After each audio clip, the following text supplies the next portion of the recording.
Bienvenue à tous. La communauté économique des États d'Afrique de l'Ouest se dote d'une nouvelle feuille de route pour sa monnaie unique ECO. Les 15 pays membres de la CEDEAO se sont mis d'accord pour le lancement en 2027 de la monnaie commune. Rien d'extraordinaire. Ce n'est pas la première fois que cette organisation sous-régionale se fixe des échéances, mais qui n'ont jamais été respectées. Depuis 1983 que cette idée d'une monnaie commune a germé, l'espace communautaire va de report en report, et ce qui conforte les plus sceptiques sur la capacité de ces États d'Afrique de l'Ouest à créer leur monnaie commune. Pour parler de ce sujet, je reçois sur ce plateau Jean Bidobé-Larrey. Vous êtes grand défenseur de la démocratie économique, secrétaire général de l'Association pour une économie à visage humain. Merci d'avoir répondu à notre invitation, monsieur. Merci, monsieur Gaëtan. C'est toujours un honneur d'être invité à votre plateau et un honneur aussi de nous donner toujours la parole pour s'exprimer sur un certain nombre de sujets qui font partie un peu de notre champ d'action. Oui. Et le sujet qui nous intéresse aujourd'hui, c'est le projet de monnaie commune de la CEDEAO ECO. Quelle appréciation vous faites de cette idée de monnaie commune dans l'espace communautaire? Oui, merci Gaëtan. Vous l'avez dit dans votre introduction que l'idée germait depuis les années 80, n'a pas été concrétisée jusqu'à aujourd'hui. Et par rapport à ça, on peut déjà avoir une appréciation. Est-ce qu'on se dit cette idée pourra se concrétiser un jour? Au-delà de ça, l'idée même de la monnaie commune ou communautaire, à mon niveau et par rapport au combat que nous menons, nous disons que ce n'est pas l'idéal, ce n'est pas le chemin emprunté parce que ça ne nous amènera pas à un lendemain meilleur comme que nous le cherchons. Eh bien, il faut vraiment trouver une autre voie. Mais les tenants se cantonnent, nos dirigeants sont ils sont emballés. Bon, on attend de voir que ce projet se réalise et qu'on puisse avoir les résultats. Donc, au regard des résultats, on pourra maintenant dire que c'était du chemin battu pour rien parce que là, on a connu des expériences avec ce qui se passe en Europe.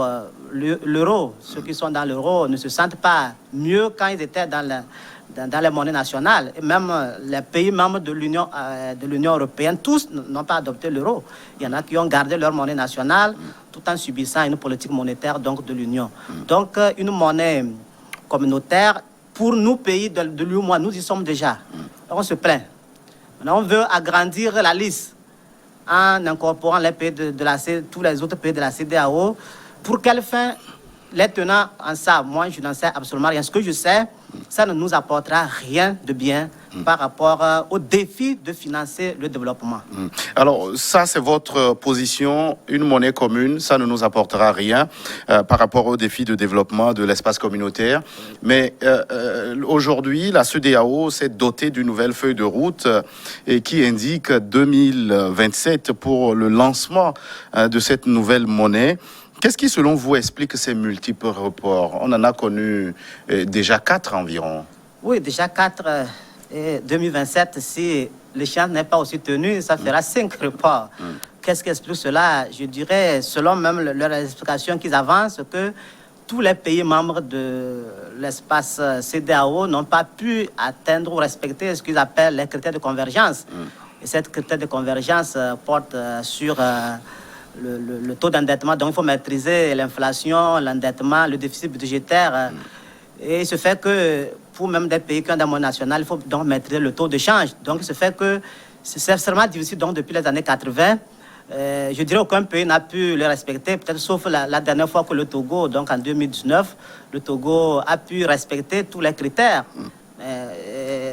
Voilà, le Togo a respecté, vous et moi, qu'est-ce que nous gagnons ou bien qu'est-ce que nous avons senti de changement dans le fait que le Togo a pu respecter les critères de convergence. Donc, alors, qu'est-ce qui freine ces critères de convergence? Ces critères, il faut le dire, c'est des critères qui participent à ce qu'on appelle l'austérité budgétaire ou l'austérité économique.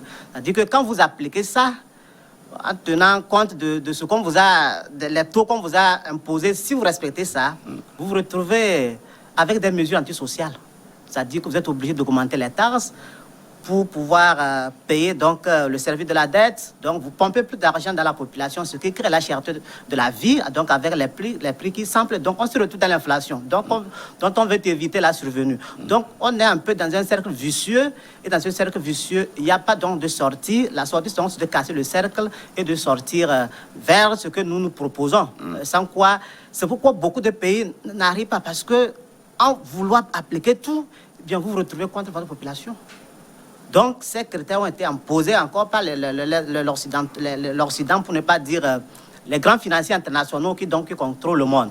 Donc, c'est difficile vraiment pour les pays de pouvoir les respecter si vraiment ils ont le souci du bien-être de la population. Donc, voilà. Alors, vous, on comprend que votre position n'est pas pour une monnaie commune dans l'espace communautaire. Est-ce que vous comprenez ceux qui pensent qu'il y a un intérêt à aller vers une monnaie commune pour ces pays qui sont politiquement indépendants? Oui, je les comprends en me disant tout simplement qu'ils sont animés d'une ignorance parce qu'ils ne connaissent pas les tenants et aboutissants d'une monnaie communautaire. Vous l'avez dit, des pays politiquement indépendants qui veulent se retrouver dans une communauté monétaire. Or, la monnaie est un symbole, un des symboles de la nation.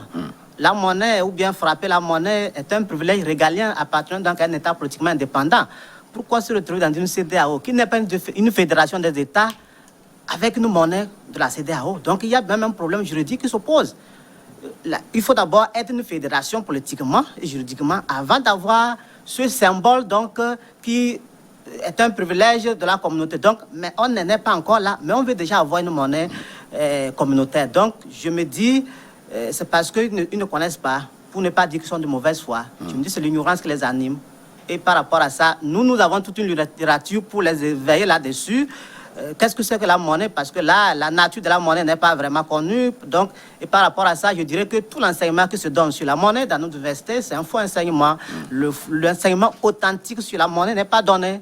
N'est pas donné parce que ceux qui contrôlent la monnaie aujourd'hui, qui tirent donc les ficelles dans l'ombre, ne voudraient pas que les gens connaissent le vrai visage de la monnaie. Donc, il y a tout un ministère autour de la monnaie. C'est pourquoi les gens se disent, bon, allons-y à une communauté monétaire comme l'Union européenne l'a été. Donc, on va peut-être se développer. Nous étions aux États généraux. Il y a le maître Pascal Abouibo qui a posé la question de savoir, mais est-ce qu'on a connu déjà des pays qui ont une expérience pareille et qui ont pu aboutir au développement?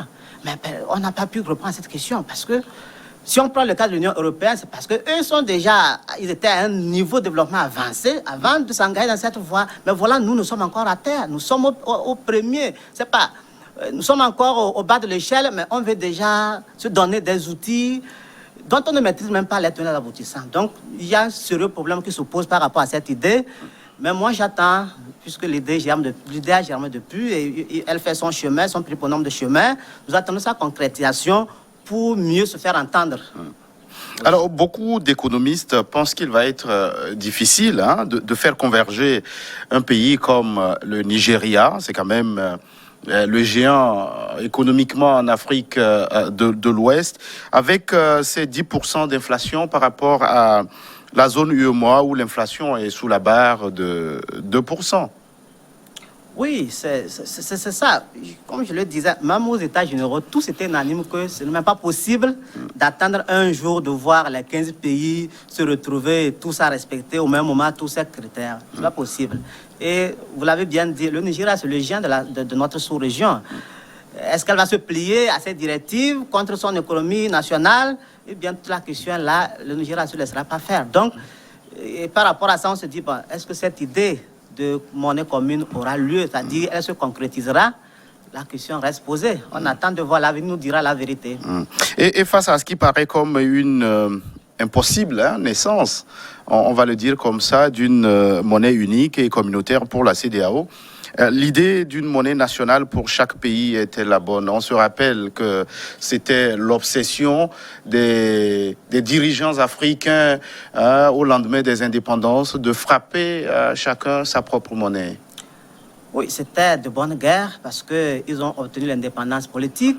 Il fallait aller à l'indépendance économique pour prétendre avoir l'indépendance dans son intégralité. Parce que l'indépendance, elle est politique, elle est économique, elle est monétaire. On ne peut pas donc se contenter du drapeau, de l'hymne, de la devise et des armoires et se dire qu'on est indépendant.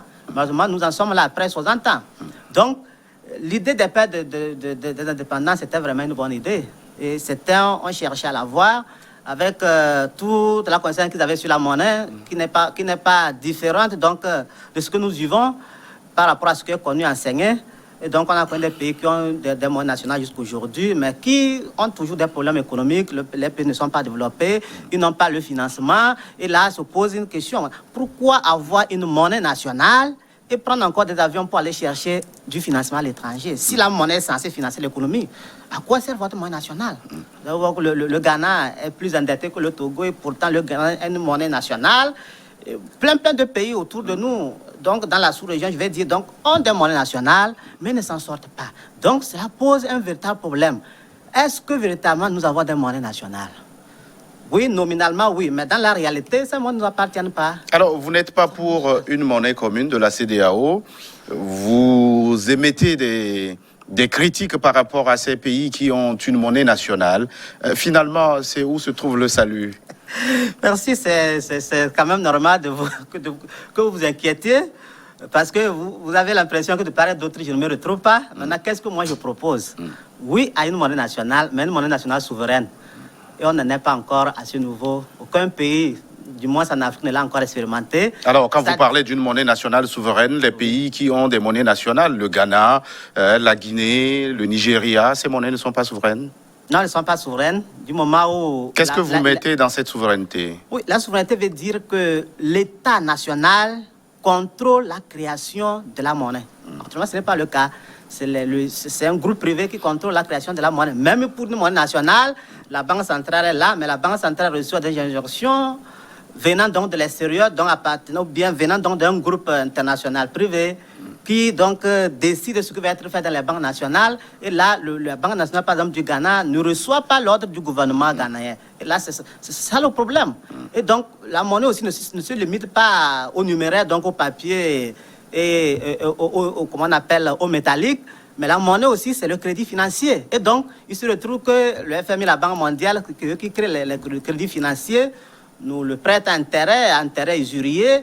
Et donc, on est là, et dans ça, on ne peut pas se développer. On ne peut pas se développer. Si vraiment nous voulons avoir des outils de financement de notre développement, il faut aller vers des monnaies nationales souveraines. C'est-à-dire que de doter l'État du privilège de contrôler la création de l'argent. Et en tant que défenseur de la démocratie économique, nous disons qu'il ne faut pas donner le monopole aussi de contrôle à l'État. L'État, en tant que garant donc, de la société, doit pouvoir contrôler. Mais il faut aussi, au nom de la démocratie, que l'État démocratise la création de l'argent en permettant au privé, donc les banques commerciales, d'en créer. Elles en créent aujourd'hui, mais interdit à l'État de créer. Alors que d'abord, l'État revient à l'État. Le premier rôle de créer de l'argent, ça revient à l'État. Donc l'État, à travers la Banque nationale, crée de l'argent pour financer les besoins des équipements sociaux collectifs, sans intérêt, donc, le financement qui doit être fait pour les routes, pour les écoles, tout ce qui est bien pour la nation, c'est-à-dire doit être financé par la Banque nationale à zéro intérêt. Actuellement, ce n'est pas le cas. Les banques nationales sont là. Actuellement, mais on ne prête même plus, la BCA, on ne prête même plus aux États. Avant, elle prête aux États un taux d'intérêt peut-être acceptable, mais depuis, je crois, 2001 ou 2005, c'est interdit que la Banque nationale prête à nos États. Donc, les États sont obligés de recourir à ce qu'on appelle le marché financier privé.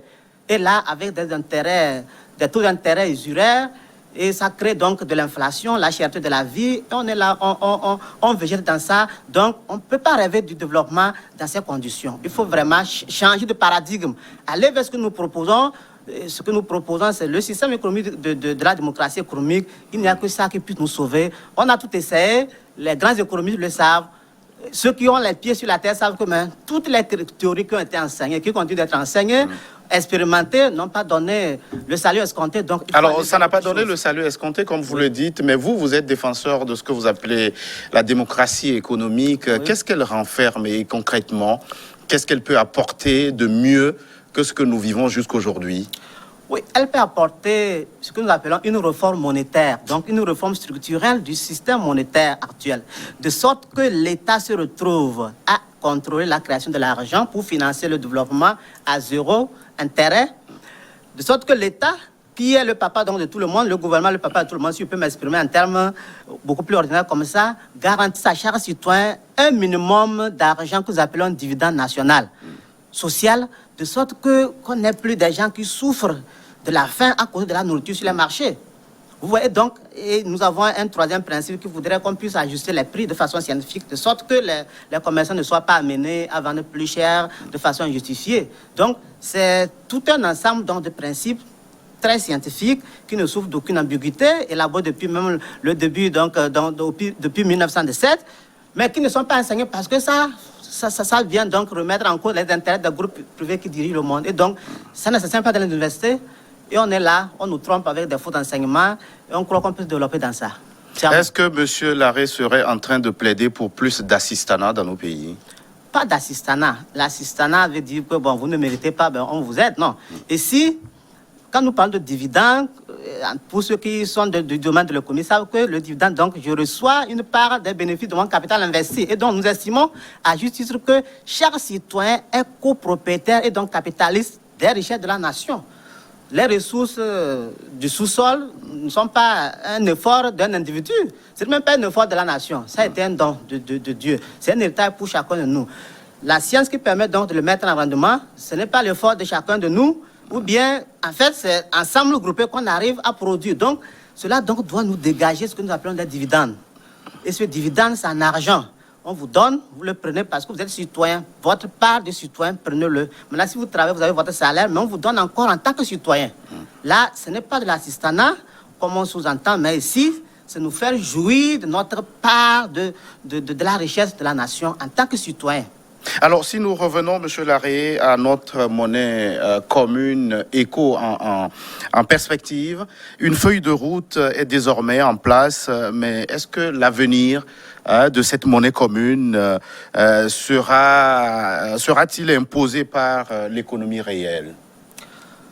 Oui, bon, je dirais, je ne peux pas dire oui ou non, mais ce que je sais, l'éco dont on a la difficulté à la faire naître, le jour qu'il verra le jour, comme je l'ai dit précédemment, n'apportera pas quelque chose de réel dans le quotidien des citoyens.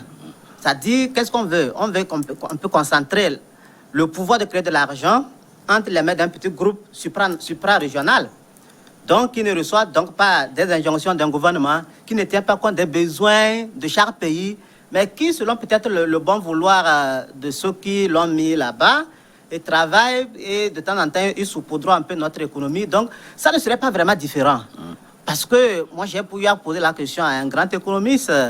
Je dis, mais vous faites quoi du FMI, de la Banque mondiale, quand vous parlez de l'éco de la CEDEAO? Quelle serait la place de ces institutions?